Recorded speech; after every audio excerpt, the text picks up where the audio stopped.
ഈശോ മിശിഹായ്ക്ക് സ്തുതിയായിരിക്കട്ടെ. കഴിഞ്ഞ ഒരാഴ്ചക്കാലം സർവേശ്വരൻ അതിശയമായി നമ്മളെ വഴി നടത്തിയതിന് ദൈവത്തിന് നന്ദി പറയുകയും നാളത്തെ വിശുദ്ധ ദിവസത്തിനായി നമുക്കൊരുങ്ങുകയും ചെയ്യാം. ഇന്ന് നമ്മൾ ചിന്തിക്കുന്ന വിഷയം നിന്റെ പിടിവാശി എന്തിനു വേണ്ടി ആയിരിക്കണം. ഇന്ന് നമ്മൾ ചിന്തിക്കുന്ന ദൈവവചനം വിശുദ്ധ യോഹന്നാൻ എഴുതിയ സുവിശേഷം 20-ാം അധ്യായം 24 മുതൽ 29 വരെ, അതിൻ്റെ 26-ാം വാക്യവും 28-ാം വാക്യവും നമുക്കിപ്പോൾ വായിക്കാം. 26-ാം വാക്യത്തിൽ എഴുതിയിരിക്കുന്നത്, 8 ദിവസം കഴിഞ്ഞിട്ട് ശിഷ്യന്മാർ പിന്നെയും അകത്ത് കൂടിയിരിക്കുമ്പോൾ തോമസും ഉണ്ടായിരുന്നു. വാതിൽ അടച്ചിരിക്കെ യേശു വന്ന് നടുവിൽ നിന്നുകൊണ്ട് നിങ്ങൾക്ക് സമാധാനം എന്ന് പറഞ്ഞു. 28-ാം വാക്യത്തിൽ തോമസ് അവനോട് എൻ്റെ കർത്താവും എൻ്റെ ദൈവവുമായുള്ളവേ എന്ന് ഉത്തരം പറഞ്ഞു. യോഹന്നാൻ 20, 24 മുതൽ 29 വരെ വായിക്കുമ്പോൾ നമുക്ക് മനസ്സിലാക്കാവുന്ന കാര്യം, തോമസ് ലീഹ ഇല്ലാതിരുന്ന സമയത്ത് മറ്റുള്ള ശിഷ്യന്മാർക്ക് കർത്താവ് പ്രത്യക്ഷപ്പെടുകയും അത് തോമസ് ലീഹായോട് പറയുകയും ചെയ്തപ്പോൾ തോമസ് ലീഹ പറയുകയാണ്, അവൻ്റെ ആണിപ്പഴുതുള്ള കരങ്ങൾ കാണാതെ, അവൻ്റെ ആ ആണിപ്പഴുതിൽ വിരലിടാതെ ഞാൻ വിശ്വസിക്കുകയില്ല എന്ന് പിടിവാശി പിടിക്കുകയും 8 ദിവസം കഴിഞ്ഞ് കർത്താവ് തോമസ് ലീഹായ്ക്ക് പ്രത്യക്ഷപ്പെടുകയും തോമസ് ലീഹായുമായുള്ള സംഭാഷണവുമാണ് തുടർന്നുള്ള വാക്യത്തിൽ നമ്മൾ കാണുന്നത്.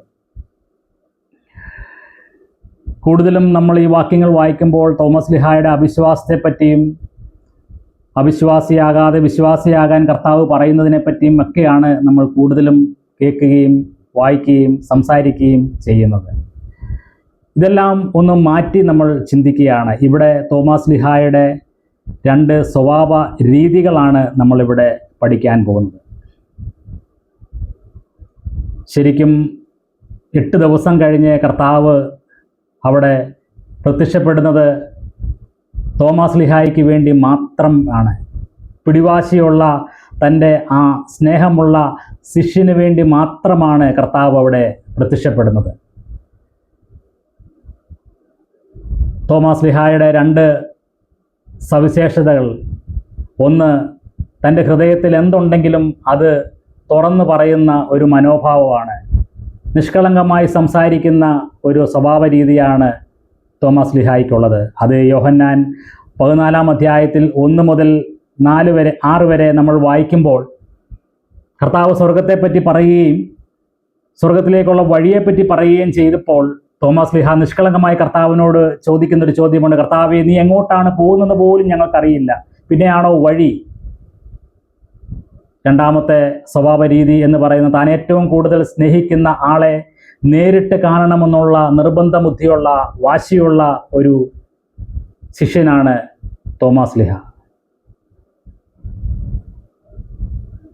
ഈ വാശിയുള്ള ശിഷ്യന് വേണ്ടി പ്രത്യക്ഷപ്പെട്ടപ്പോൾ ആ ആണിപ്പഴുതുള്ള കരങ്ങൾ തോമസ് ലീഹ നേരിട്ട് കണ്ടപ്പോൾ ആ ആണിപ്പഴുതിന് പിന്നിലുള്ള സഹനത്തെയും സ്നേഹത്തെയും കണ്ടപ്പോൾ തോമസ് ലീഹ വിങ്ങിപ്പൊട്ടിക്കൊണ്ടാണ് പറഞ്ഞത്, എൻ്റെ കർത്താവും എൻ്റെ ദൈവമേ എന്ന് നിലവിളിച്ചുകൊണ്ട് കർത്താവിനെ വിളിച്ച് ചിലപ്പോൾ കർത്താവിനെ ആലിംഗനം ചെയ്തിട്ടുണ്ടാകാം.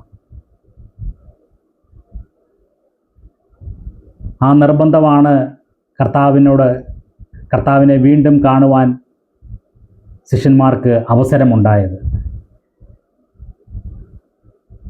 ഈ 2 സ്വഭാവ രീതികളാണ് നമ്മൾ കണ്ടുപഠിക്കേണ്ടത്. നമ്മുടെ ജീവിതത്തിലും കർത്താവിനോട് ഇടപെടുമ്പോൾ നിഷ്കളങ്കമായി കർത്താവിനോട് സംസാരിക്കുവാനുള്ള സ്വാതന്ത്ര്യവും ഹൃദയശുദ്ധിയും നമുക്കുണ്ടാകണം. രണ്ടാമതായി, നമ്മുടെ ജീവിതത്തിൽ പല കാര്യത്തിന് വേണ്ടി നമ്മൾ വാശി പിടിക്കാറുണ്ട്, നിർബന്ധം പിടിക്കാറുണ്ട്. പക്ഷേ ദൈവ സ്നേഹം അനുഭവിക്കുവാനും കർത്താവിൻ്റെ വലിയ സ്നേഹം അല്ലെങ്കിൽ സാന്നിധ്യം അനുഭവിക്കുവാൻ വേണ്ടി നമ്മൾ നിർബന്ധം പിടിച്ചിട്ടുണ്ടോ? തോമസ് ലീഹായെ പോലെ വാശി പിടിക്കണം. എൻ്റെ കർത്താവിൻ്റെ സ്നേഹം എൻ്റെ ജീവിതത്തിൽ എനിക്ക് അനുഭവിക്കുവാൻ, എൻ്റെ കർത്താവിൻ്റെ സാന്നിധ്യം എൻ്റെ ജീവിതത്തിൽ അനുഭവിക്കുവാൻ നമ്മൾ നിർബന്ധം പിടിക്കണം. ഈ വചനം നമ്മളോട് സംസാരിക്കുന്നത് ഇതാണ്. നാളത്തെ വിശുദ്ധ കുർബാനയിൽ നമ്മൾ പങ്കുകാരാകുമ്പോൾ 2 പ്രാർത്ഥനയാണ് കർത്താവിനോട് പ്രാർത്ഥിക്കേണ്ടത്. കർത്താവേ, തോമസ് ലീഹായെ പോലെ നിഷ്കളങ്കമായി സംസാരിക്കുവാനുള്ള ഒരു ഹൃദയം നീ എനിക്ക് തരണമേ. തോമസ് ലീഹായെ പോലെ വാശി കാണിക്കുന്ന അല്ലെങ്കിൽ നിർബന്ധം കാണിക്കുന്ന നിർബന്ധ ബുദ്ധിയുള്ള ഒരു ഹൃദയം നീ എനിക്ക് തരണമേ. അത് വേറൊന്നിനും വേണ്ടിയല്ല, എൻ്റെ കർത്താവിൻ്റെ സ്നേഹം അനുഭവിക്കുവാൻ, എൻ്റെ കർത്താവിൻ്റെ സാന്നിധ്യം അനുഭവിക്കുവാൻ വേണ്ടിയുള്ള ഒരു വലിയ വാശിയും ഒരു വലിയ പിടിവാശി എൻ്റെ ഉള്ളിൽ തരണമേ എന്ന് കർത്താവിനോട് പ്രാർത്ഥിക്കണം. ഇങ്ങനെ പ്രാർത്ഥിച്ചുകൊണ്ട് നാളത്തെ വിശുദ്ധ കുർബാനയിലേക്ക് നമുക്ക് കടക്കാം. നല്ല ഒരു ഞായറാഴ്ച ഞാൻ നിങ്ങൾക്ക് ആശംസിക്കുന്നു. പിതാവിൻ്റെയും പുത്രൻ്റെയും പരിശുദ്ധാത്മാവിൻ്റെയും നാമത്തിൽ ആമേൻ.